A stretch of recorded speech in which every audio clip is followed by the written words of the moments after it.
बिस्मिल्लाहिर्रहमानिर्रहीम।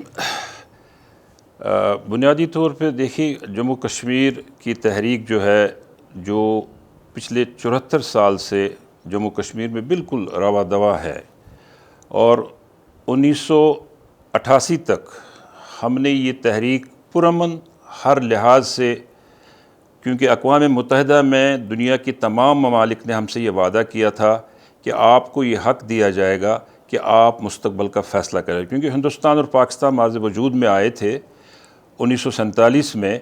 उसके बाद कुछ स्टेट्स का फ़ैसला जहां महाराजा हुकूमत करते थे, उनको ये कहा गया था कि जी वो अपना फ़ैसला अपनी राय से करेंगे।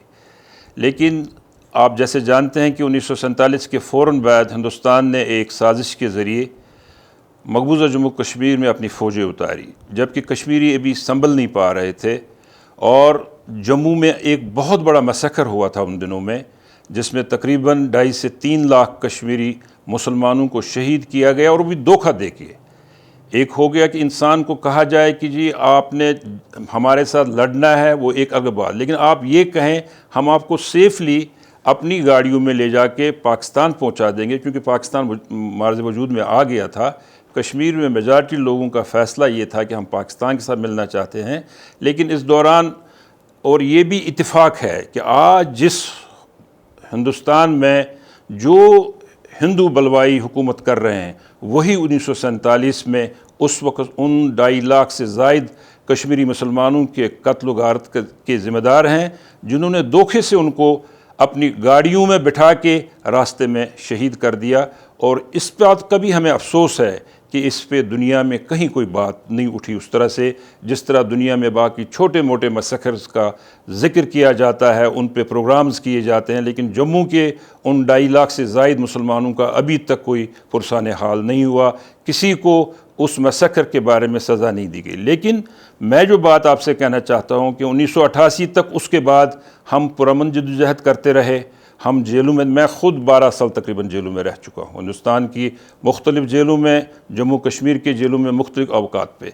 इस वक्त भी आप देखते हैं कि कश्मीर की बहुत बड़ी एक तादाद जो हिंदुस्तान के मुख्तलिफ़ जेलों में है, जिनमें मकबूजा जम्मू कश्मीर की तहरीक की सारी टॉप क़यादत, यासीन मलिक साहब हों, शबीर अहमद शाह साहब हो, मसरत आलम भट्ट साहब हो, हमारी बहन आसिया इंद्राबी साहिबा हो, इसी तरह से सैकड़ों नाम है। और उसमें जो ये तमाम हमारी बड़ी क़यादत है, वो सारी हिंदुस्तान ने पाबंद सलासल की हुई है। लेकिन हिंदुस्तान को ये बात पता है कि शबीर अहमद शाह 36 साल जेल काट चुका है, कासिम फ़ख्तू साहब पिछले 25 साल से जेलों में है। इसी तरह से नौजवानों की एक बड़ी तादाद जो हिंदुस्तान के मुख्तलिफ़ जेलों में है, जो कि कानूनी तौर पर मकबूजा जम्मू कश्मीर एक मुतनाज़ा रिकगनाइज मसला है। अक़वाम मुत्तहिदा के कानून के तहत हिंदुस्तान कश्मीरी प्रिजनर्स को कश्मीर से बाहर नहीं ले सकता है।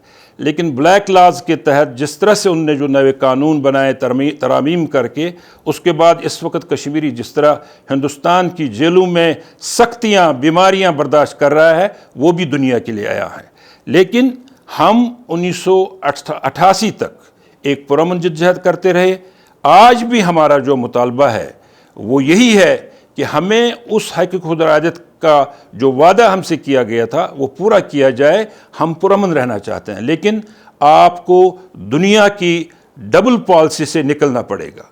हम ये कहना चाहते हैं कि अगर ईस्ट तैमूर, साउथ सूडान का मसला रायशुमारी के ज़रिए हल हो सकता है, कश्मीर और फ़लस्तीन का क्यों नहीं हो सकता है? अगर आज यूक्रेन के लिए वॉलंटियर्स को दुनिया की बड़ी ताकतें रिकॉग्नाइज करें और वॉलंटियर्स को कहें कि आप वहां जाएं रशिया के खिलाफ लड़ने के लिए, कश्मीर भी तो है। कश्मीर में क्यों पाबंदी है? कश्मीर की तहरीक आज़ादी को क्यों दहशतगर्दी के साथ जोड़ा जा रहा है? कश्मीर की तहरीक आज़ादी दुनिया की तवील तरीन तहरीक आज़ादियों में से एक है। और हम दुनिया को ये बावर कराना चाहते हैं, अगर पुरअमन रास्ते बंद किए गए, कश्मीरी नौजवान मजबूर है फिर उसी रास्ते पे वापस जाने के लिए जो हमने महफूज कर रखा है।